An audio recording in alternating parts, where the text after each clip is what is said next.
اللہ ہی دو جہانوں کا بادشاہ ہے اور اللہ ہی ہمیں وہ دے سکتا ہے جو ہمیں چاہیے۔ ہم انسان تو اتنے بے بس ہیں، ہم چاہ کر بھی وہ حاصل نہیں کر سکتے جو ہم چاہتے ہیں۔ ہمارے ہاتھ میں بس کوشش کرنا ہے اور اس کوشش کے ساتھ ساتھ دعا کرنا ہے۔ اس کے علاوہ ہمارے ہاتھ میں کچھ نہیں ہے۔ نتائج صرف اور صرف اللہ کے اختیار میں ہیں۔ وہ چاہے تو ہی ملے گا، وہ کن فرمائے گا تو ہی فایا کن سے معجزہ بنے گا، اور اگر اللہ نہ چاہے تو کوئی کچھ نہیں کر سکتا۔ اللہ نہ چاہے تو کوئی بھی آپ کی مدد نہیں کر سکتا۔ اللہ نہ چاہے تو کوئی بھی آپ کے لیے وسیلہ نہیں بن سکتا۔ انسان ہماری مدد نہیں کر سکتے اور اس میں انسانوں کا بھی کوئی قصور نہیں ہے، کیونکہ ہم ہیں ہی کمزور۔ ہم خود سوچیں، آپ کب تک کسی انسان کی مدد کر سکتے ہیں؟ کبھی آپ پر بھی تنگی آ سکتی ہے، اور جب آپ پر تنگی آئے گی تو آپ کے لیے اپنے علاوہ کسی اور کی مدد کرنا مشکل ہو جائے گا۔ اب ایسا تھوڑی ہے کہ آپ جان بوجھ کر مدد نہیں کر رہے، بلکہ ایسا ہے کہ اللہ کے بس میں ہے۔ اب اتنی طاقت اور استطاعت نہیں رہی ہے، لیکن اللہ کے معاملے میں ایسا نہیں ہوتا۔ وہ بادشاہوں کا بادشاہ ہے، ساری قدرتیں اسی کی ہیں، سارے وسائل اسی کے ہیں، صرف اسی کے پاس اتنی طاقت ہے کہ وہ ہمیشہ ہماری مدد کر سکے۔ صرف وہی ہے جس کے خزانے کبھی تنگ نہیں ہوتے۔ اور پھر آپ اللہ سے کیوں نہیں مانگتے؟ وہ ہمارا مالک ہے، اسے ہماری ہم سے زیادہ فکر ہے۔ اسے پتہ ہے کہ ہمیں ہماری کس دعا نے اتنی تکلیف میں مبتلا کیا ہوا ہے۔ اسے علم ہے ہم کس چیز کے لیے اتنا ترس رہے ہیں۔ اسے خبر ہے کہ دل کن رنجشوں کے عالم سے گزر رہا ہے۔ یقین کریں، اسے سب پتہ ہے، اور اگر یہ سب پتہ ہونے کے باوجود بھی وہ ہماری کہانی کا ایک حصہ ادھورا رکھے ہوئے ہے، تو اس میں بھی ہماری ہی کوئی بہتری ہے۔ ہاں، وہ ہمیں سب کچھ بہتر بنا کر بھی تو دے سکتا ہے، لیکن یہ دنیا ہے، یہ ہماری آزمائش ہے۔ یہاں سب کچھ ہمیں نہیں ملے گا، یہاں تھوڑا ملے گا اور بہت سے آزمائش کی جائے گی، کیونکہ یہ دنیا ہمارا اجر نہیں ہے۔ یہاں ہمیں بس اپنے مالک کی بندگی کرنے کے لیے بھیجا گیا ہے۔ اور بندگی کیا ہوتی ہے؟ بندگی سر کو جھکا لینا کہتے ہیں۔ بندگی مالک کے سامنے اکڑ جانا نہیں ہے، بندگی تو مالک کے سامنے جھک جانا ہے۔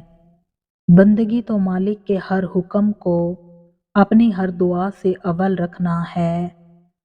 بندگی اطاعت ہے کہ مالک نے جو فرما دیا سو فرما دیا، اب دوسرا کوئی سوال نہیں، دوسرا کوئی شعبہ نہیں۔ تو بات بس اتنی سی ہے کہ وہ ہمارا مالک ہے اور ہم اس کے بندے ہیں، اس کے علاوہ کوئی تیسری ذات نہیں ہے۔ یہ کہانی ہمارے اور ہمارے رب کی ہے۔ وہ مالک ہے اور اس کی ملکیت میں کسی کا کوئی حصہ نہیں۔ ہم اس کے بندے ہیں اور بندوں میں کوئی اس کی ٹکر کا نہیں، اسی لیے ہم نے مانگنا بھی اس سے ہے اور ہم نے یقین بھی اسی پر کرنا ہے۔ وہ دے گا، وہ دے دے تو بہت شکر ہے اس کا، وہ نہ دے تو کوئی گلہ نہیں، کیونکہ ہمیں اس دنیا میں جینے کے لیے جو کچھ چاہیے وہ سب کچھ ہمارے رب نے ہمیں دے رکھا ہے۔ جیسے ہم کئی چیزوں کے واپس لیے جانے پر یا پھر نہ ملنے پر یہ سوچنے لگتے ہیں کہ اب تو ہم مر جائیں گے، اب تو ہماری زندگی ختم ہو جائے گی، حالانکہ ایسا کچھ نہیں ہوتا۔ کہانیاں جہاں تک اللہ نے لکھی ہیں وہاں تک ہر حال میں پہنچ کر ہی رہنی ہیں۔ اللہ کی پلاننگ بڑی کمال کی ہوتی ہے۔ انسان جہاں بیٹھ کر یہ سوچ رہا ہوتا ہے کہ سب کچھ ختم ہو گیا، اللہ وہیں سے نئی کہانی کا آغاز کر دیتا ہے۔ بس یہ پہیلیاں اسی کی ہیں۔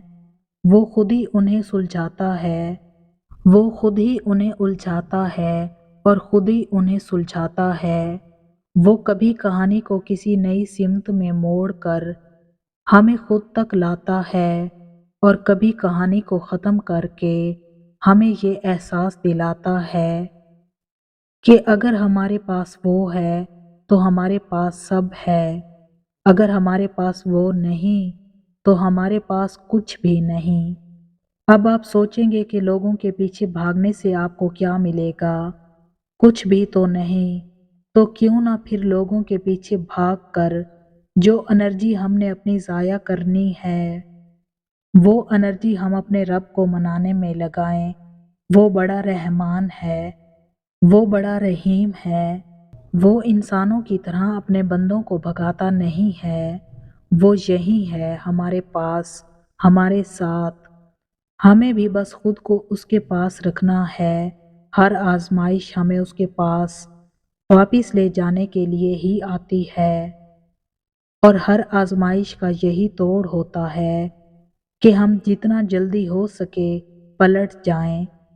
آپ کو ابھی جس بھی چیز کی پریشانی نے تنگ کیا ہوا ہے اور آپ کی جو بھی دعا ابھی تک قبول نہیں ہوئی ہے، اپنی ہر اس پریشانی کو اور ہر اس ادھوری دعا کو اللہ کے سپرد کر دیں اور خود ٹینشن فری ہو جائیں۔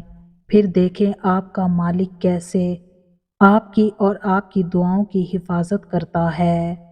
جو معاملات اللہ کے اختیار میں ہوں انہیں اپنے اختیار میں لینے کی کوشش نہیں کرنی چاہیے، کیونکہ اس دنیا کی ہر چیز کا کنٹرول اللہ کے ہاتھ میں ہے۔ آپ اپنی زندگی میں ہونے والے واقعات کو نہیں بدل سکتے۔ آپ اگر کچھ بدل سکتے ہیں تو وہ ہے اللہ کے ساتھ آپ کا رکھا ہوا رویہ۔ آپ اپنا رویہ بدل دیں، خوف سے یقین تک خود کو لے آئیں اور پھر دیکھیں کیسے اللہ آپ کا مقدر بدل دیتا ہے اور آپ کی زندگی کو خوشیوں کے ساتھ بھر دیتا ہے۔